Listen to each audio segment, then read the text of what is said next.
One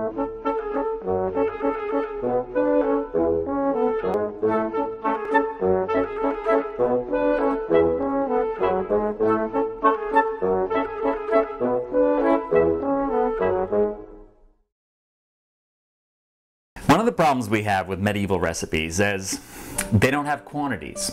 So we never know how much of any given spice, how much of any given meat, what is supposed to go in there. Do we know how big a medieval capon was? No, but we can guess at it.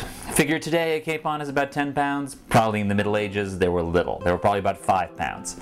So you won't be able to buy a 5-pound capon, but you can buy a 5-pound chicken.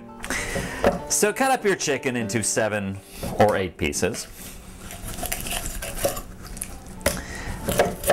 And now we've got chicken in 8 pieces. I like to reserve all the rest of this stuff for chicken broth. And so this is a fairly straightforward procedure. You take some lard. Of course, lard is pig fat that has been melted. Put it in a nice hot pan and then brown your chicken. Of course, this would have been done in giant cauldrons over open heat sources, open fires once upon a time. But we are just going to use a plain old pan here. And while this is browning, and this is going to take a while, about 10 minutes or so, let's deal with the spices. If you know anything about medieval cooking, some of the ingredients, though, would be unfamiliar to today's cook. First of all, they used a lot of whole ginger. In other words, they would chop up the ginger and add it in its whole form, and in that form it tastes almost more like fresh ginger than ground ginger.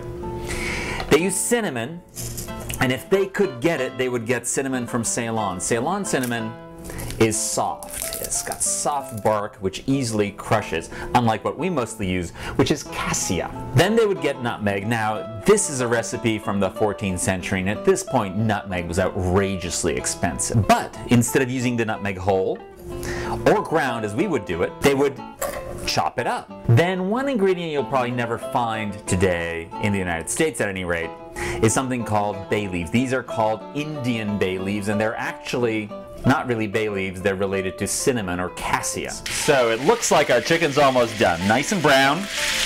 So pour off the lard into something, leaving just a little bit. Put the chicken back in there.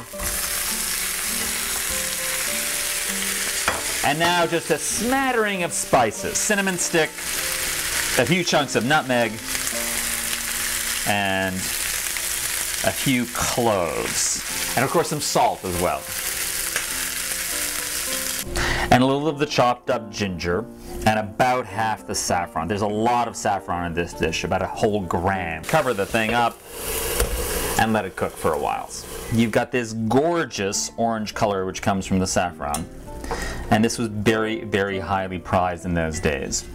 Gold was the color that everybody wanted to have. So about halfway through cooking, you add chopped up dates, you add prunes, raisins, or currants in this case, and some almonds. And it is at this point that you add about half of those sweet spices. Think of this as an Indian masala powder, or curry powder if you will.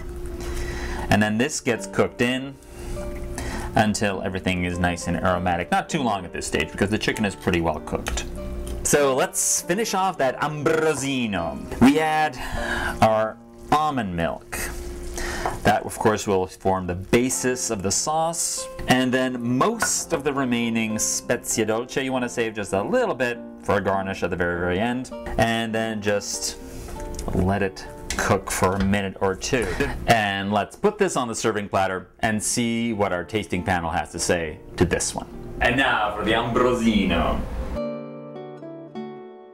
So dig in. So is this like a hands-on thing? Yes, but you can use your knife. You see, you were able to use a knife to cut things. I thought the spices were going to be way overwhelming. The chicken is cooked really well, and the spices are heavy, but they're not overwhelming. It was good. It was really good. I like the sweetness and I like the prunes.